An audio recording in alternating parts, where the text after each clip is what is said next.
महाराष्ट्र नवनिर्माण सेनेच्या गुढीपाडवा मेळाव्यासाठी शिवाजी पार्क सज्ज झालंय। आपण सध्या शिवाजी पार्कवर आहोत आणि शिवाजी पार्कवरील तयारी ही अंतिम टप्प्यात आलेली आहे। उद्या याच मंचावरून मनसे अध्यक्ष राज ठाकरे हे तमाम मनसैनिकांना संबोधित करतील। आपण जर मैदानाचा आढावा घेतला तर मैदानात मुबलक अशी आसन व्यवस्था करण्यात आलेली आहे। मैदानात सगळीकडे भले मोठे LED स्क्रीन लावण्यात आलेले आहेत, तसेच रोषणाईची देखील व्यवस्था करण्यात आलेली आहे। अलीकडेच पार पडलेल्या मुंबई महापालिकेच्या निवडणुकीत मनसेला चांगलं यश संपादित झालं।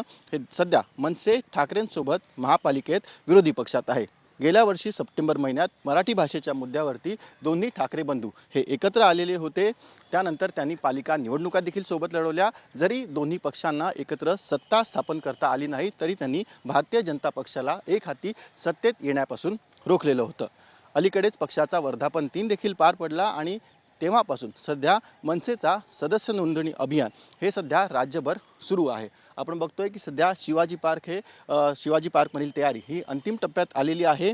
मुंबई महापालिकेमध्ये चांगलं यश संपादन केल्यानंतर राज ठाकरे यांनी स्वार्थासाठी नाही पण मराठी माणसाच्या हितासाठी लवचिक भूमिका घेण्याचे संकेत दिलेले होते। उद्याच्या सभेत या लवचिक भूमिकेसंदर्भात राज ठाकरे काही महत्त्वाची भूमिका जाहीर करतात का हे पाहणं महत्त्वाचं असेल। व्हिडिओ जर्नलिस्ट अजित करमसह सचिन गाड, ABP माझा, मुंबई। ABP माझा, उघडा डोळे बघा नीट।